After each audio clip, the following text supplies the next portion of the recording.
Orang Banjarmasin pasti udah tahu sama warung kue yang satu ini. Rajanya berbagai macam kue tradisional khas Banjarmasin nih foodies. Puluhan loyang bisa habis dalam hitungan jam. Wadidaw, apalagi nih selama bulan Ramadan kayak begini. Wah, makin banyak deh tuh. Tuh foodies berbuka aja Isan Terori harus ngantri kayak lagi mau masuk wahana bermain nih. Gokil. Kalau kalian ngeliat ini Isan sekarang, ini Isan bukan lagi ngantri tiket konser. Bukan. Ini ngantri apa? Wahana? Bukan. Foodies tahu Isan ngantri apa? Ini Isan ngantri salah satu kue legend yang ada di Banjarmasin. Namanya dia adalah Kurnia Rasa. Jadi dia jualan kue-kue khas Banjarmasin. Aduh, tapi gimana ini masih baru buka aja ya. Foodies, udah mau habis nih. Cepetan dong. Foodies, warung Kurnia Rasa ini tuh legend punya. Udah berdiri hampir setengah abad dan menjajakan sekitar hampir 20 macam wadai alias kue. Nah, yang paling penting nih, semua kuenya itu fresh from the oven loh. Bukan oven deng, fresh from the kompor. Ya, semua kuenya dimasak pakai loyang gede di atas kompor selama berjam-jam. Nah, Pak, dari 16 macam, ya 16 sampai 17 macam itu mana yang paling favorit? Kue apa aja? Favoritnya ini nih. Ini loh foodies, ya. Jadi ini peta Asia atau Saddam Hussein. Kayaknya sih dari looks-nya ini kayaknya gurih ya. Ini makanan yang gurih. Ada dua kue yang jadi primadona di Kurnia Rasa. Ada kue peta Asia dan Putri Selat. Dua kue ini nih yang bikin pelanggannya rela antri rebutan setiap harinya, baik warga lokal maupun para pendatang. Yuk mari kita curi start ya, masuk ke bagian dapur ketemu sama Bu Titi nih. Karena foodies walaupun setiap hari buat hampir 100 loyang, di bulan Ramadan kue-kue ini bisa ludes dalam hitungan jam. Kue jam 10 pagi nih, jam 12 siang udah ludes nggak pakai sisa. Terutama si Putri Selatnya foodies. Dari 17 jenis dia kayaknya paling banyak ya. Kenapa? Emang dia paling favorit? Oke, itu. Memang dia cakep banget ya lapisannya, lihat itu. Dia tuh kayak berlapis. Ini juga kalau ngelihat ya, kalau ngelihat kayak gini aku kebayang prosesnya sih. Ini kayaknya kan kalau bikin berlayer-layer gini artinya nyiramnya berkali-kali. Putri Selat dan peta Asia udah di tangan. Oke, kita bungkus yang lainnya yuk. Nah, yang dari jauh udah eye catching banget nih, warna-warni kita angkut juga lah ya San.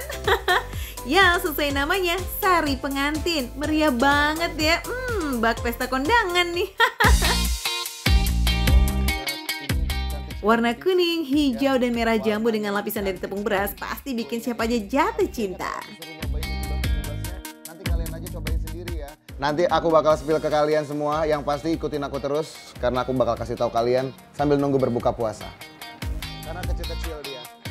Ya, kita santap buat takjil berbuka puasa. Suapan pertama, kita sikat yang gurih-gurih dulu. Di imajinasi aku rasanya kayak lasanya. Ternyata beda banget. Ini tuh rasa santannya berasa banget.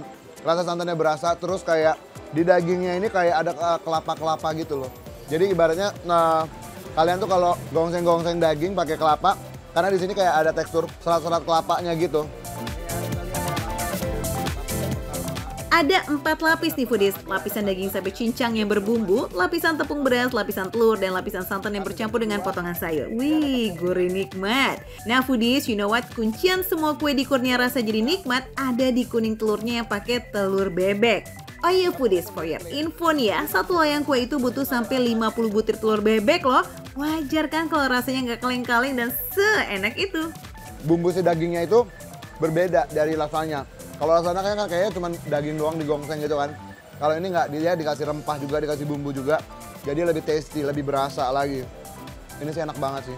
Aku yakin kalau kalian buka puasa atau kalian lagi makan, pakai saus aja juga udah enak banget. Suapan selanjutnya jatuh kepada yang paling primadona, Putri Selat. Namanya Putri Selat karena emang menurut cerita, kue ini diperkenalkan oleh Putri Junjung Buih yang merupakan putri kerajaan dari Hikayat Banjarmasin. Nah, kata Bu Titi, cara terbaik makan Putri Selat dengan nyendok dari atas sampai bawah tuh nggak boleh putus foodies. Karena setiap lapisannya punya tekstur yang moist dan juga rasa yang berbeda. Wow. Ini sih manis ya. Di lapisan paling bawahnya ini yang bikin balance.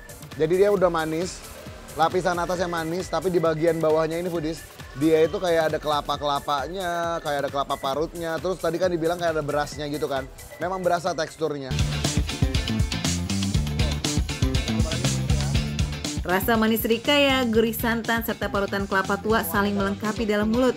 Ini lazis foodies. Menarik sih. Atasnya rasanya mirip-mirip bubur sumsum gitu sebenarnya. Kalau atasnya ya, benar-benar atasnya ini ya, putihnya ini. Next kita ke kue sari pengantin. Nah, dalam acara adat Banjarmasin, kue sari pengantin ini biasanya jadi kue pembuka dari segala kue tradisional. Ini karena tampilannya yang cerah dan juga menggoda. Biar pada semangat makan kue selanjutnya kali ya. Aduh foodies, ini juga ya. Siapa tahu habis makan ini aku juga bisa jadi pengantin, ya kan?